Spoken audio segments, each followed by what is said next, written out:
Makaigsuunan, imposible ba ang mga ipabuhat sa Dios kanato? Imposible ba kining iyang gipangayo kanato? Makigsuunan kung tawhanong katakos lamang ang atong saligan, makaingon gyud ta nga tungason kayo kining pamatasan nga gilatid ni Kristo na atong pagasundon. Tungason yun.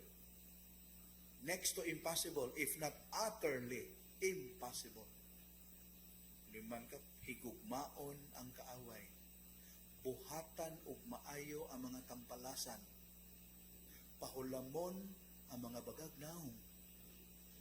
Ang mga way-uwaw nga di mo bayad, pahulamon. Dili sa yun.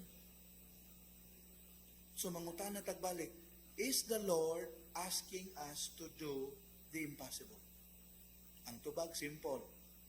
Kung tao lang, tawhanon lang ang katakos, ug tawhanon na kinaiya, sakto, imposible.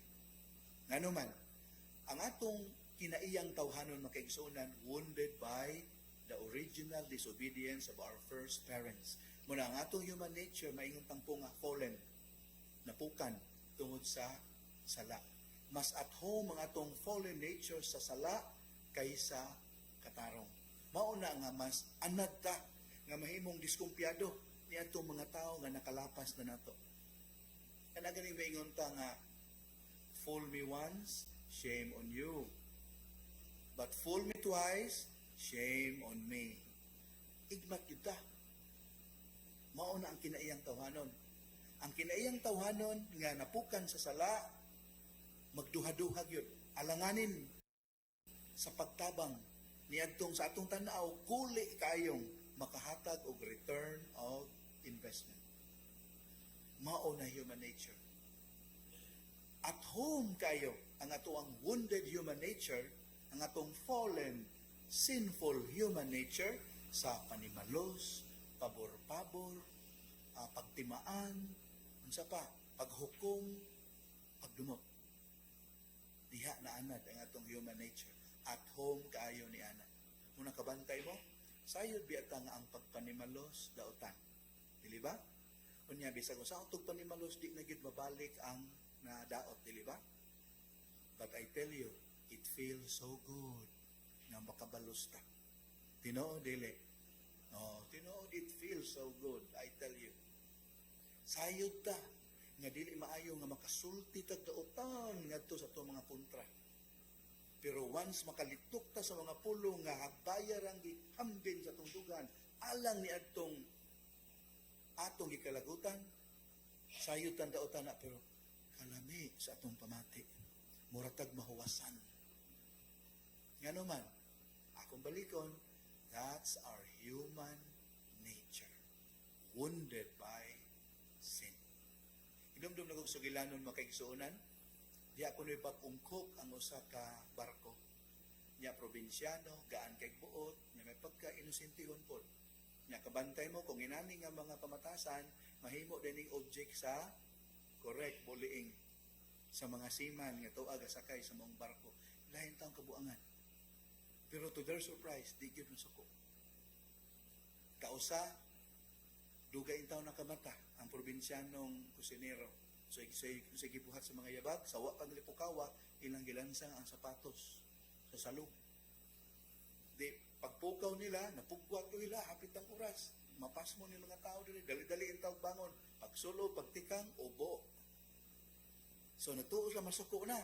Ipahiyong naman po taong kagwang na mapa, siyang pangos, kuha og pliers, giibot ang lansang, madayon lang. Hindi pa tuwa na, di mo ka mamasuko. Giusban na po nila, giprank na po nila. Butangan nila balde nga naitubig, ibabaw sa portansya ang kwarto. Haro inig-abli mabubuan. O mauginita mo. Wala po. Nanrapo-rapon sa basa. Nabasa siya. Wala po. Ipahiyom lang. Wala. Nya, mga istorya bugal-bugal, siya di topic pero may himuon siyang laughing stock. Di rapon masuko. O pahiyom ra. Hangtod na dugay na uwaw ang mga siman makaigsuunan. Iyang ilang giatubang, sabay, sorry jud kayo, di na gyud mo sa pagkabutan na gyud nimong tao. Grabe. Murag santos sa jud ka, pasensya na. Moto nga miingon din ang maong kusinero. Mag-usab na mo, ayun mag-usab na gid mi. Nya dili na ko ninyo kanang himuong katawanan. Dili na, dili na. Dili na niyo iprangko, butahan niyo tubig ako ang portahan. Dili na. Di niyo ilansa ako sapatos. Dili na gyud. Ug miingon din ang maong ko. Very good. Kung mao nang kalakiha, di na po nako luwaan ang inyong sudaan.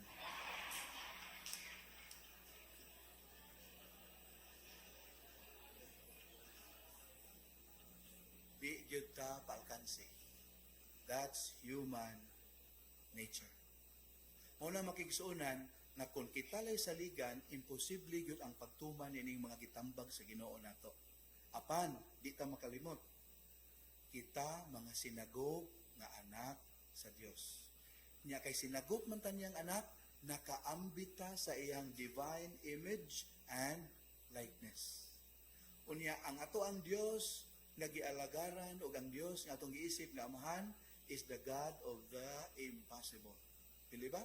Walay imposible kaniya. Sa ato pa, pwede tang magkaw sa tuburan sa iyang grasya.